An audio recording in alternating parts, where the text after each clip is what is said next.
ATI's top line has grown over the last 2 years, each year by 80%, which I think is extremely creditable. Last year, 2009 compared to 2008, the number of policies and programs that we wrote or re-underwrote was up 120%.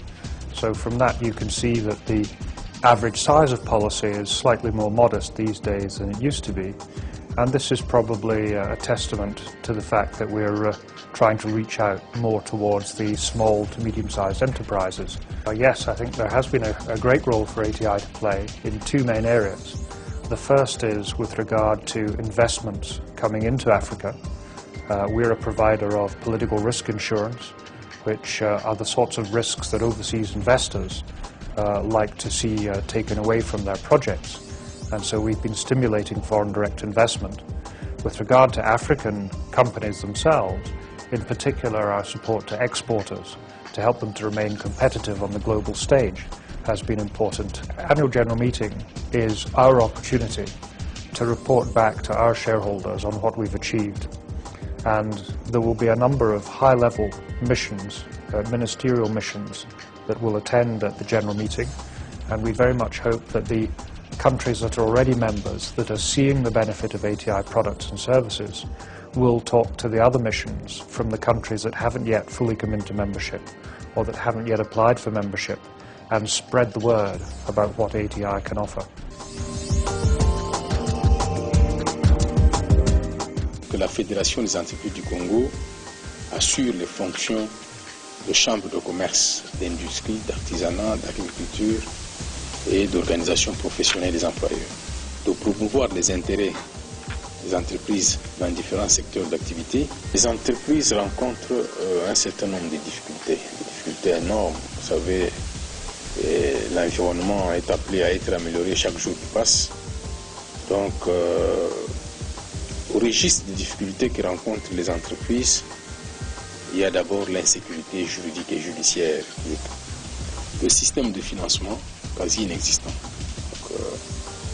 et inadapté aux besoins de financement des entreprises, surtout pour les petites et moyennes entreprises. Il faut reconnaître sincèrement que les petites et moyennes entreprises, les entreprises d'une manière générale, nous n'avons pas de système de financement qui permettent effectivement de soutenir cette activité. L'accès au crédit est assez difficile et c'est un problème réel. L'ACA va pouvoir accompagner également notre pays avec ses services au niveau du pays.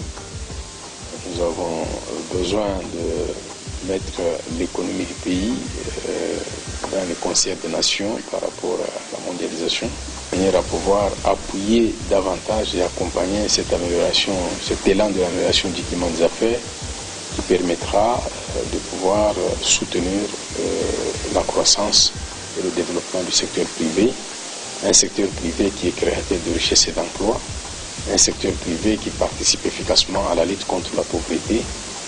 Et c'est sur cette note que je vous remercie également. Merci.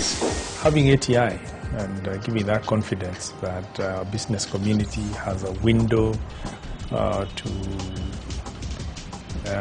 get their political risks covered, to get their export risks covered, is good enough, even before they actually get the cover. For those who've actually then gone ahead and taken the cover, they've seen the benefits, and people can now trade and transact without worrying whether the other, the chap on the other side will actually pay up. There's somebody to hold your hand in that eventuality. So I think that I look at that from that perspective. Look at that from the perspective of what we are going through the ash crisis. That if all our flour companies had been covered, then perhaps we would not be worried that they can't get their produce to Europe, or they've taken there and probably some people may not be able to pay up. I think we want to see all risks being brought into the picture, and I do hope that ATI can diversify its portfolio to cover all those risks so that every exporter really goes to ATI knowing that they are totally covered on all their trade issues.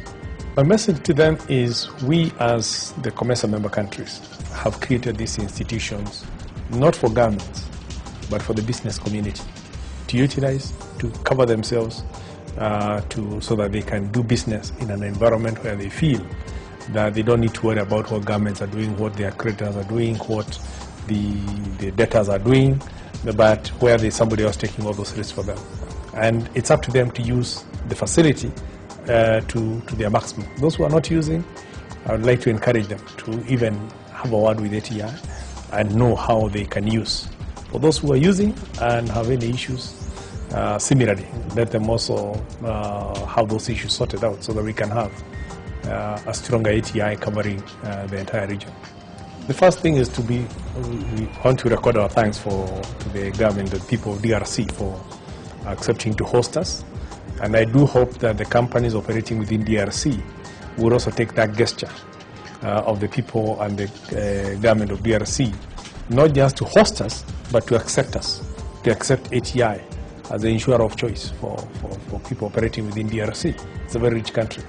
And for all the other companies, all the other member countries, those who are members and those who are not members, I would like them to see this as an opportunity for upping their membership and bringing in new members so that we can grow these institutions together into a huge institution of the future. For all those people who have been invited and all those who are coming to the meeting, I look forward to seeing you all, meeting with you in Kinshasa, and more importantly, to seeing you increasing your support to ATI now and into the future.